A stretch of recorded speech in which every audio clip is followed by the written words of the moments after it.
Hi and welcome to the Cult of Crafting. My name is Michael and in this video I'll show you how to make stairs out of cardboard. Stairs are really useful in a game like Warhammer 40,000 because they solve the problem that you have to traverse the height of a piece of terrain all in one go. This means you'll often waste a lot of movement or simply avoid using the terrain for the purpose it was built, which is a shame. The cool thing about this particular way of making stairs is that you can make them so they're both functional and at a reasonable scale. This is because you can slot the base of your minis in between the steps, so they don't actually have to be deep enough for the whole base to stand on, like with some other methods of building stairs. I'm not going to make railings for practical reasons, they're just going to be in the way until they eventually break off. I wonder if there are health and safety inspectors in the 41st millennium. Anyways, if you wanted to make railings, you could make some out of skewers and toothpicks. In this example, I'll be making a staircase for a building made from old Necromunda bulkheads. The building is around 7.2 centimeters tall. The height of the staircase doesn't need to match the height of the building perfectly. You won't notice if it's off by a few millimeters. We're going to need the height of each step to be tall enough to have room for the base of a Games Workshop miniature. The base itself is 4 millimeters and the basing material adds another 1 to 2 millimeters. You also have to take the thickness of the step itself into account, which is 2 millimeters with the cardboard I'll be using. I settled on 7 millimeters for the height of the steps, which ended up being a bit of a tight fit, so I'd recommend going 8 millimeters instead.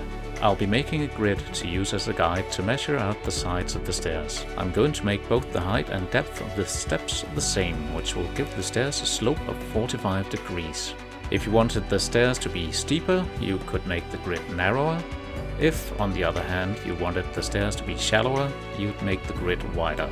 I'm gonna make the sides of the staircase that holds the steps in place in two parts. The inner boards that the steps will rest on and the outer boards that'll make it easier to place the steps, make the staircase a bit more rigid and give it a cleaner look by hiding wonky joints. First we make the grid of 7 by 7 millimeter squares. Then I draw diagonal lines to mark out the inner boards of the staircase. Then I cut out the inner boards.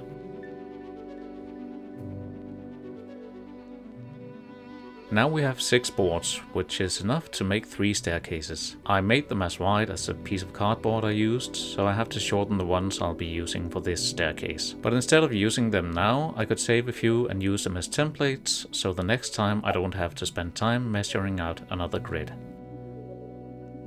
Here I'm cutting out the notches where I'm going to place the steps. Then I measure out the outer boards. I'll make it 2 millimeters wider than the inner boards, so they'll hide the steps when I put those in. Then I measure and cut out the steps for the staircase. I made them 34 millimeters wide for no other reason than it looked about right, and it's wide enough to accommodate most infantry-sized models. Now that we have all the parts, it's time to assemble the stairs. And by the way, if this video is useful to you, don't forget to give it a like. If you want to see more crafting videos from me in the future, be sure to subscribe to my channel. We start by gluing the inner boards to the outer boards. I'm using PVA glue because it's fast to bond with the cardboard, but still gives you a little working time to get everything placed correctly. And it will have a bit of flexibility once it's cured, which will make it more durable than if I'd used super glue. Once the boards are assembled, it's time to put in the steps. I start by putting in a step at the top and at the bottom to stabilize the staircase, and after that the rest of the steps just slide into place.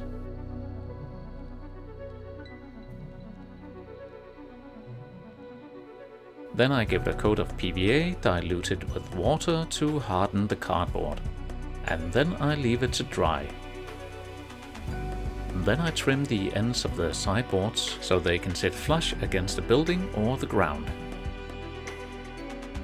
It took me about 45 minutes to make, including fiddling around with my camera. A lot of that is the initial measuring, so you can reduce that by making a set of templates from the parts I showed you instead of gluing them together. I'm not gonna go into how I painted the stairs in this video, but let me know if that's something you'd like to see from me in a future video. or if there's anything else you'd like to see for that matter.